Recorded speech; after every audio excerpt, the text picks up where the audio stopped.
Hello, dear bankers. I, Purva, welcome you all to this EduTabs platform. So, if you are preparing for JIB November 2026, this series JIB Target 50 is for you. जहाँ पर content को इस तरीके से cover किया जा रहा है कि आपके सिलेबस के मोस्ट इंपॉर्टेंट टॉपिक्स जो हैं वो कवर हो जाएं। तो अगर आप इस सीरीज़ के कंटेंट्स को अच्छे से देखते हैं, रिवीजन करते हैं, प्रैक्टिस करते हैं, तो आप आसानी से 50 मार्क्स स्कोर कर पाएंगे इन योर JIB एग्जामिनेशन। आज हमारा AFM में लेक्चर नंबर 27 है, जहाँ पर हम फाइनेंशियल डिसीजंस को डिस्कस कर कर चलेंगे। कंटेंट अंडरस्टैंडिंग समझ में आ गई, बट अब एग्ज़ाम प्रिपरेशन करने के लिए एक स्ट्रक्चर्ड कोर्स की ज़रूरत है। एक ऐसे कोर्स की ज़रूरत है जहाँ पर आपकी कंसेप्ट कवरेज, आपकी प्रैक्टिस और प्रीवियस ईयर क्वेश्चंस और नोट्स आपको सब जगह एक ही साथ मिल पाए। सो फॉर दैट आपको क्या करना है, डिस्क्रिप्शन बॉक्स में दिए गए लिंक पर क्लिक करना है एंड आप एक पेज पर लैंड करेंगे जहाँ पर आपको मिलेगा option of a 2 day demo course.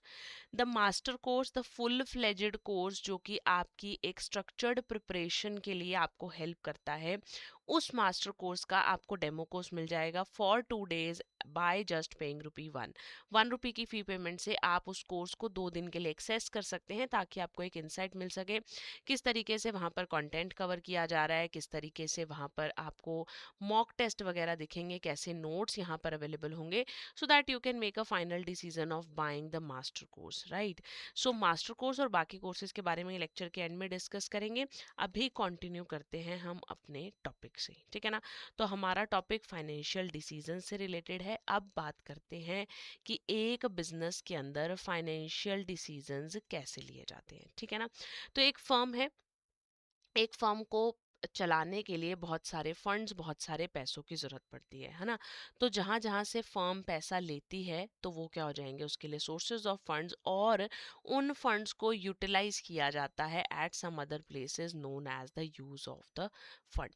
तो एक ऑर्गेनाइजेशन को चलाने के लिए मनी की बहुत ज़्यादा रिक्वायरमेंट रहती है, और इन सोर्सेज और यूजेस ऑफ फंड से रिलेटेड हमें बहुत सारे डिसीजंस लेने पड़ते हैं, that how we are going to procure these funds, how we are going to spend these funds, and how we are going to utilize these funds। ये सारे decisions जो है एक बिजनेस लेकर चलता है, ठीक है ना। तो अब अगर मुझे एक बिजनेस है, मैं एक बिजनेस हूँ और एक बिजनेस को पैसे की जरूरत है, तो क्या वो पैसा अपने आप आता जाएगा बिजनेस में? नहीं, है ना। वी हैव टू एस्टिमेट कि कितनी कैपिटल की जरूरत बिजनेस में है ना। हमें अपने बिजनेस की वर्किंग के हिसाब से डिसाइड करना पड़ेगा कि कितनी कैपिटल रिक्वायर्ड है for the running of the business, है ना।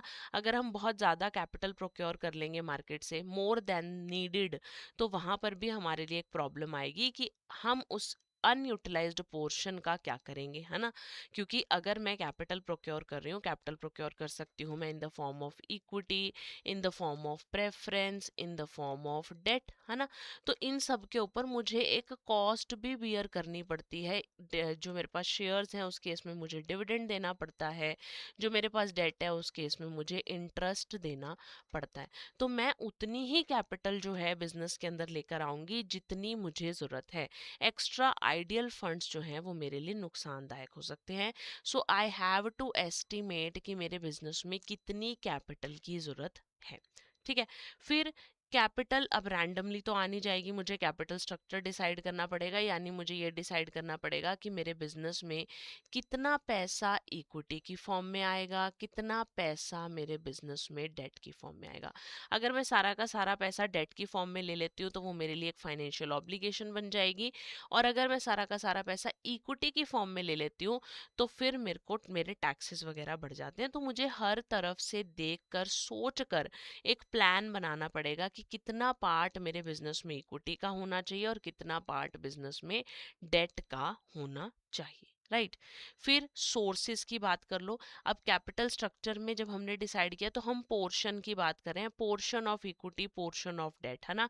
और सोर्सेज में आपके पास वही आ जाएंगे, एक मेरे पास सोर्स आ जाएगा इक्विटी, एक मेरे पास सोर्स आ जाएगा प्रेफरेंस, एक मेरे पास सोर्स आ जाएगा डेट, ठीक है ना। इस तरीके से हमारे जो सोर्सेज हैं वो चलेंगे। फिर आ जाते हैं कि जो लॉन्ग टर्म फंड्स हैं वो किस तरीके से यूटिलाइज होंगे।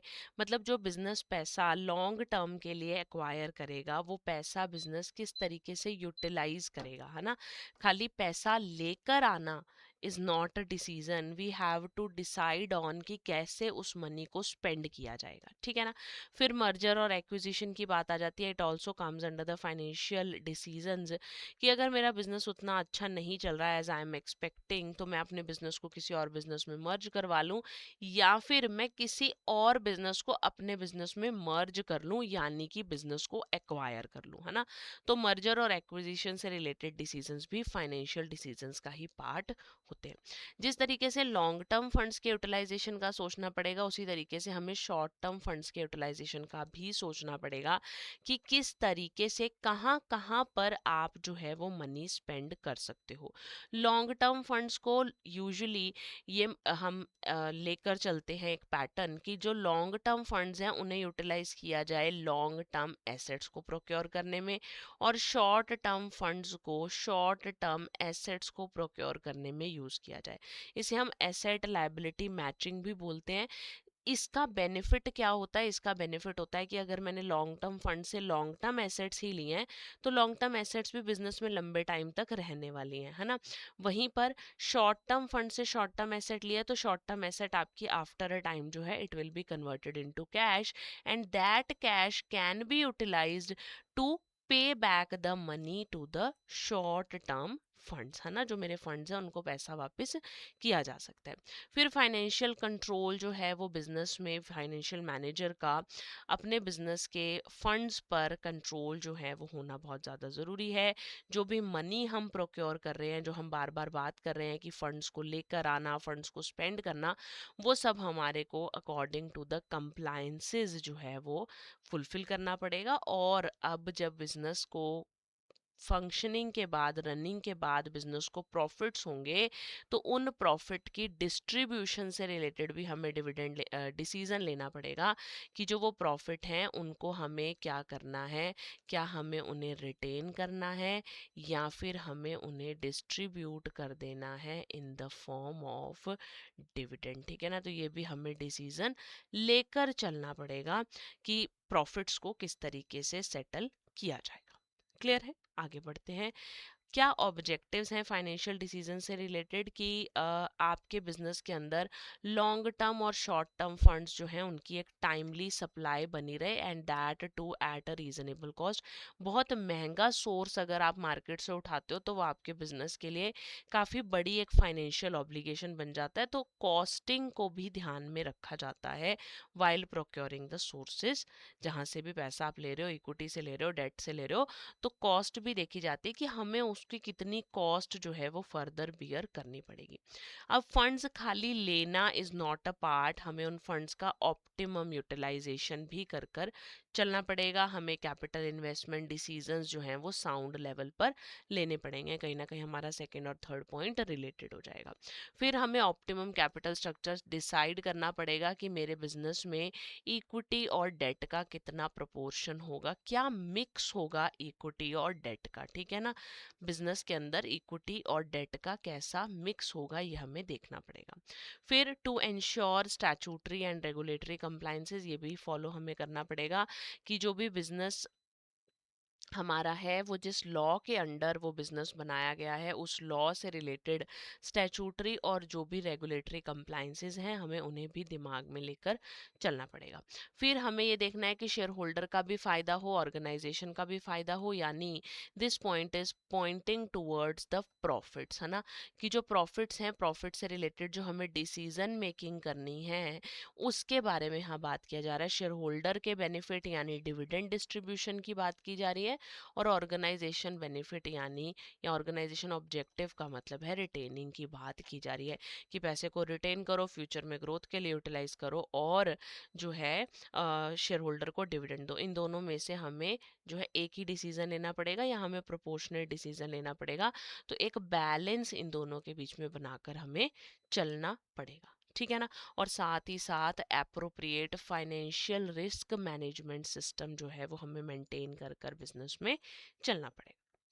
तो क्या प्रिंसिपल्स हैं फाइनेंस के? टाइम वैल्यू ऑफ मनी का कंसेप्ट आता है सबसे पहले। What is time value of money? Time value of money कहता है कि मनी की वर्थ जो आज है वो फ्यूचर में नहीं रहेगी, है ना। तो टाइम वैल्यू ऑफ मनी जो है वो कहता है money worth today is more than money in future. ठीक है ना। अगर आज आपको कोई 1 लाख रुपए दे रहा है, दे आर मोर वर्दी टुडे देन 1 लाख रुपए जो आपको आफ्टर अ मंथ या आफ्टर अ ईयर मिलने वाले हैं। ठीक है ना। आज के 1 लाख 1 लाख 1 साल बाद मिलने वाले के से ज्यादा है। क्यों है? आप कहोगे मैम तब भी 1 लाख है अब भी 1 लाख है, अलग अलग क्यों हम मान रहे हैं? इसलिए मान रहे हैं क्योंकि मनी के ऊपर टाइम का इम्पैक्ट होता है। जैसे जैसे टाइम बीतता जाएगा, अगर आज आपको मैं 1 लाख रुपए देती हूँ तो उससे क्या करोगे? आप उसको कहीं ना कहीं इन्वेस्ट करोगे। इन्वेस्ट करोगे तो उसके ऊपर रिटर्न गेन करोगे। लेट्स से आपको 4% भी उस पर रिटर्न मिलता है, तो 1 लाख आपके 1 साल के बाद कितने हो गए? 1,04,000। और दूसरा ऑप्शन क्या दे रही हूँ मैं आपको? कि अगले साल 1 लाख रुपए दूंगी।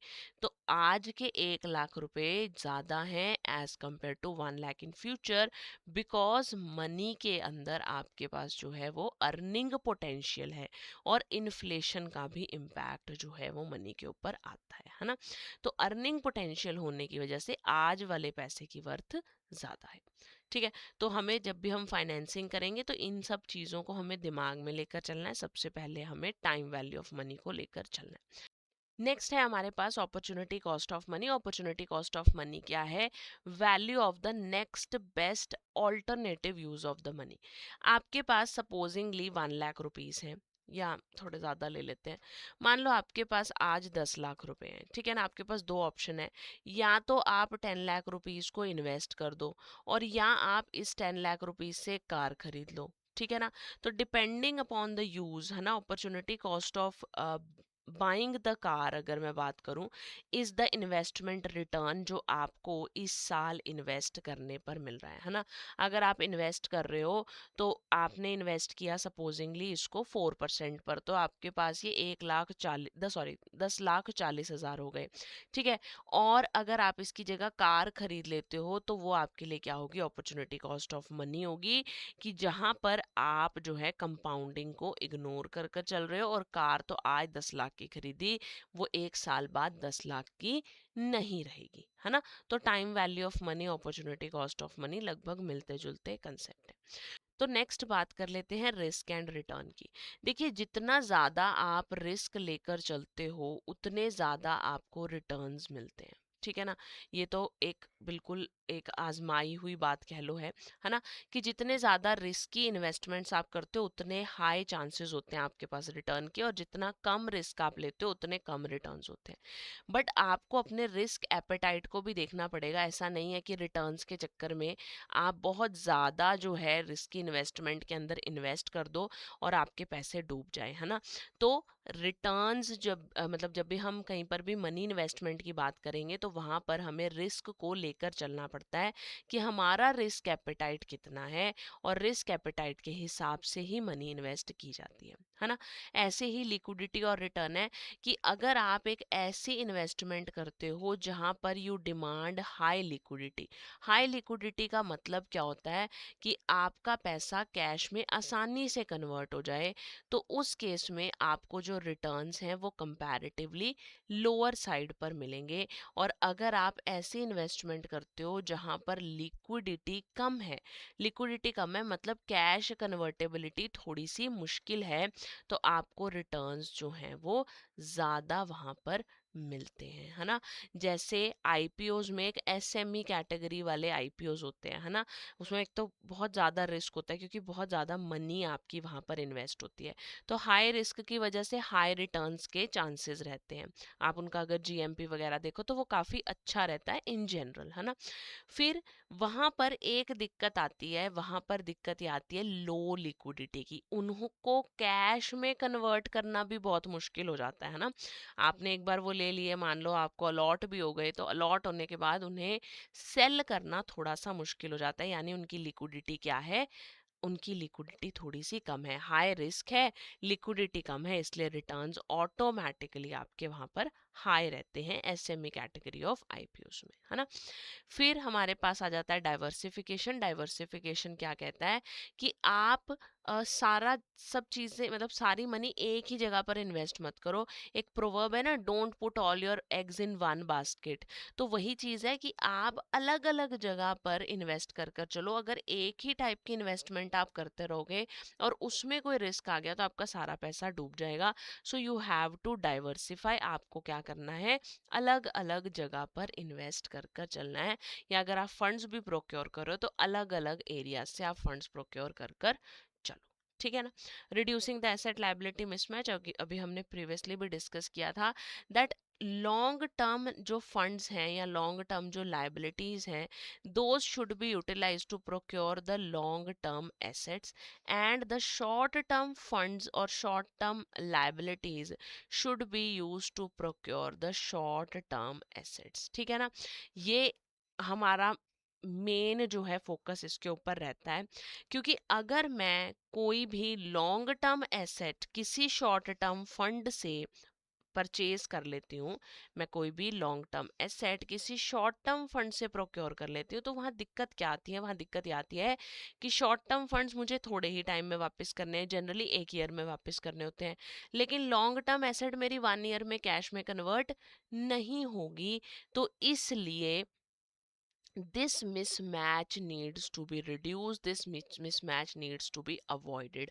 हम कोशिश करेंगे अपने मैक्सिमम पॉसिबल एक्सटेंट तक कि कभी भी लॉन्ग टर्म एसेट्स से मतलब शॉर्ट टर्म फंड्स से लॉन्ग टर्म एसेट्स प्रोक्योर ना की जाए, ठीक है ना। और बिजनेस के अंदर एक एडिक्वेट कैश फ्लो बना रहे, बिजनेस के अंदर एक एडिक्वेट लेवल का कैश का आना जाना रहे, that is also required while doing the function of financing, ठीक है ना। अब मॉडर्न फाइनेंस के बिल्डिंग ब्लॉक्स क्या हैं कि आपको फाइनेंस को प्लान करना पड़ता है, that you have to consider it in a way कि आप बिजनेस के ऑब्जेक्टिव्स को अच्छे से अचीव कर पाओ। फिर आपको डिसीजंस लेने पड़ते हैं regarding the viability, regarding different kinds of constraints and the capabilities of the business. फिर जो भी आप फंड्स वगैरह आपके पास प्रोक्योर होते हैं, आप उनको with the right organizational skills and right leadership आप उन फंड्स को यूटिलाइज करते हो। और फिर जो भी आपने फंड्स को प्लान किया, जिन फंड्स को आपने प्रोक्योर किया एक इतना सारा बड़ा प्लान बनाकर, फिर आप कंट्रोलिंग के लेवल पर आकर चेक करते हो कि क्या आपने जो प्लान किया था, क्या इन फंड्स का उसी तरीके से यूटिलाइजेशन हुआ, क्या उसी तरीके से आपको रिटर्न्स वगैरह मिले। तो उन चीज़ों को देखा जाता है, डिफरेंसेस को स्टडी किया जाता है, रिपोर्टिंग, बजटिंग, रिकॉर्ड कीपिंग वगैरह कंट्रोलिंग के स्टेप में की जाती है। नेक्स्ट हमारा जो टॉपिक है that is the building blocks of modern finance. यहाँ पर क्या है कि जब भी हमें फंड्स प्रोक्योर करने हैं तो हमें प्रिंसिपल्स को समझना पड़ेगा जिसके ऊपर पूरा फाइनेंशियल सिस्टम बेस्ड है कहीं ना कहीं।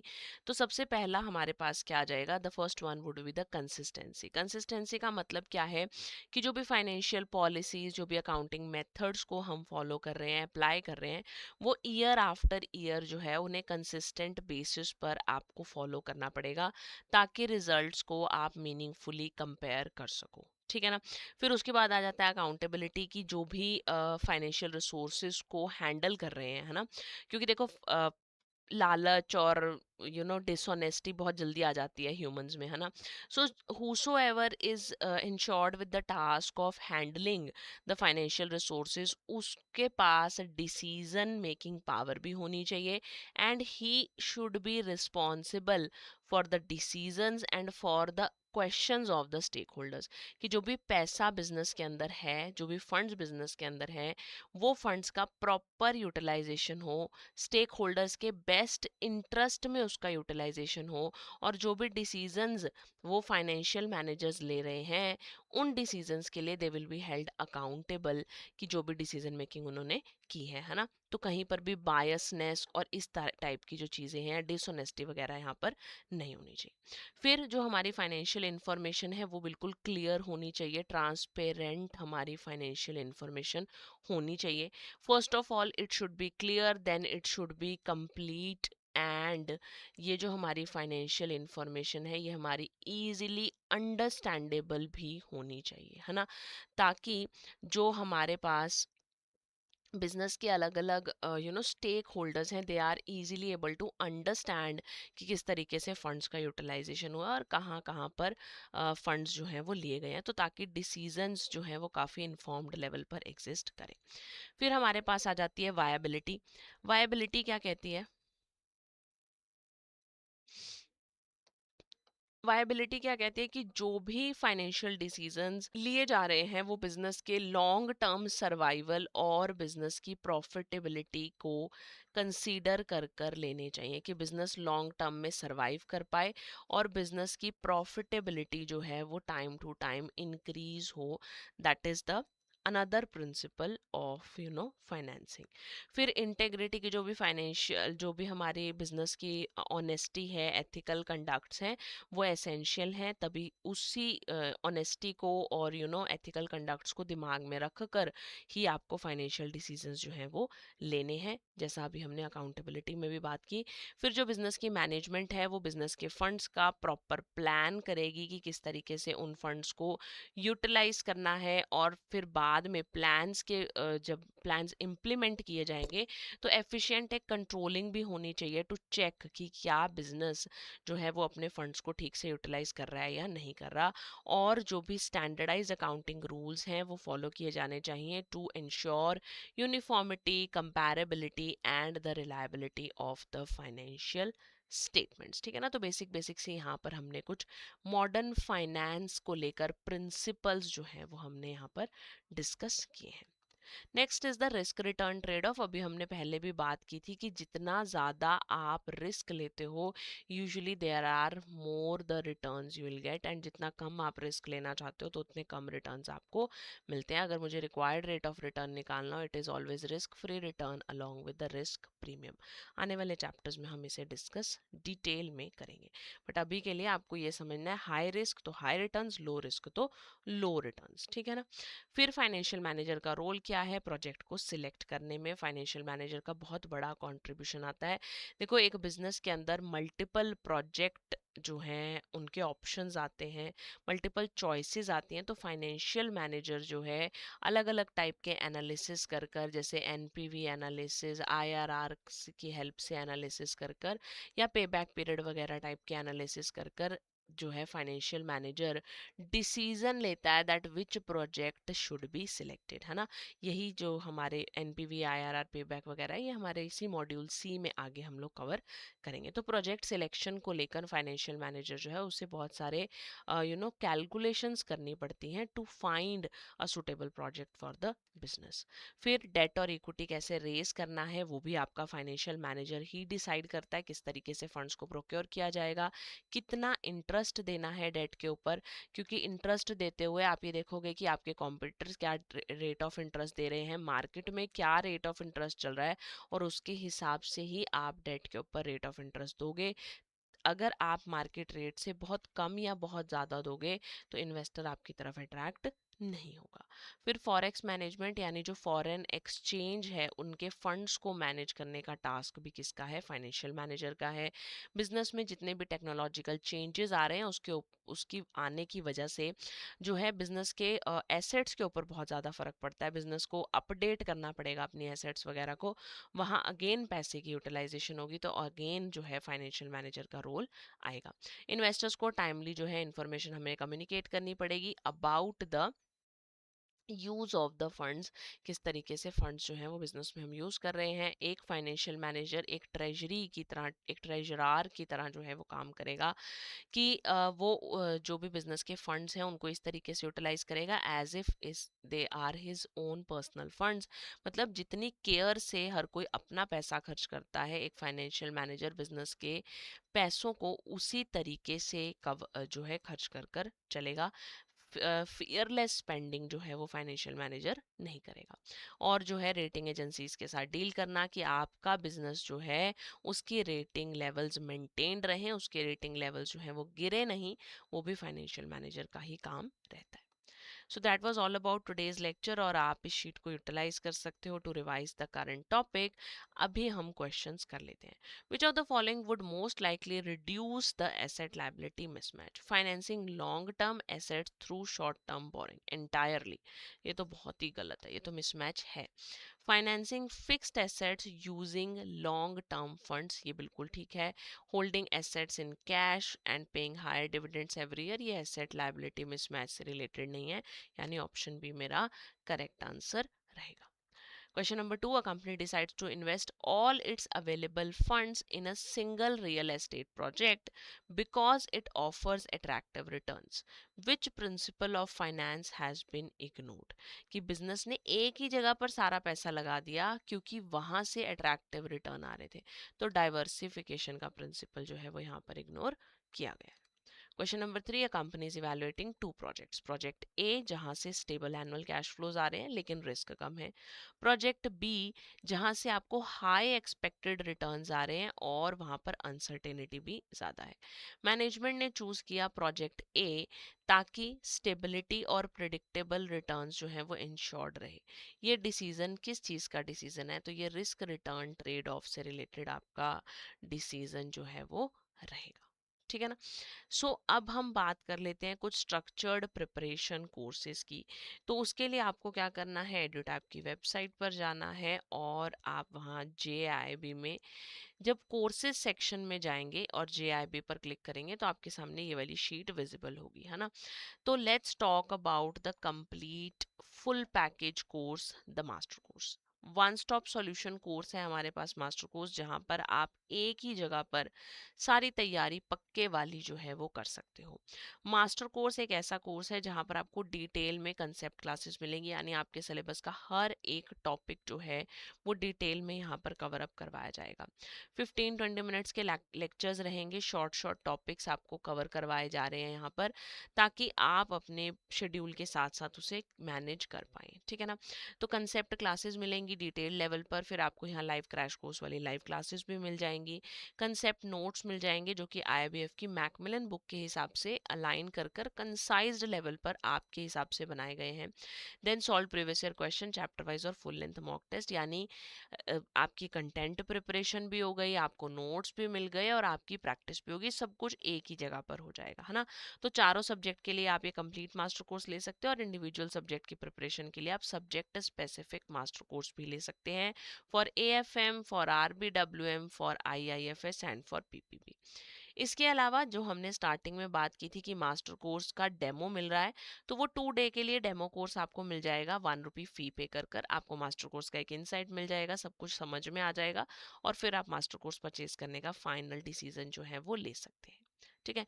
There is also a live crash course जिसका बैच 3 इस टाइम पर रनिंग है। लाइव क्रैश कोर्स में आपको 60 कंसेप्ट क्लासेस में आपके सिलेबस के मोस्ट इंपॉर्टेंट टॉपिक्स कवर करवाए जाते हैं, है ना? तो 15 क्लासेस पर सब्जेक्ट आपकी रहती हैं, मॉर्निंग और इवनिंग में आपकी क्लासेस रहेंगी, सो दैट आप जो है अपने बैंकिंग आवर्स से पहले और बाद में अपने सिलेबस को अच्छे से कवर अप कर पाएँ। रिकॉर्ड आपकी लाइव क्लास मिस हो जाती है तो आपको उसका रिकॉर्डेड वर्जन भी मिल जाएगा। यहाँ पर आपको उसके साथ वही concept notes, previous year question और chapter wise full length mock test भी मिलेंगे। अगर आपकी तैयारी हो चुकी है तो आप टेस्ट सीरीज में भी खुद को एनरोल कर सकते हैं, जहाँ पर आपको हर सब्जेक्ट के चैप्टर वाइज और फुल लेंथ मॉक टेस्ट जो है वो मिल जाएंगे। तो जल्दी से इन कोर्सेज में खुद को एनरोल कर लीजिए और अपनी तैयारी को करना स्टार्ट कर दीजिए। प्रिवेलेंट डिस्काउंट कूपन को लगाना नहीं भूलेंगे ताकि आपको मैक्सिमम डिस्काउंट मिल पाए और आपके कोर्सेज और अफोर्डेबल हो जाए। ठीक है ना? आज के सेशन से related doubts queries comment box में लिखकर आप मुझसे पूछ सकते हैं, and for any other kind of doubts and queries regarding your JIB, regarding your CIB, you can call us on 8146207241 or even email us on hello@edutab.co.in। हम मिलते हैं अगले लेक्चर में। Till then keep studying, keep growing and bye bye.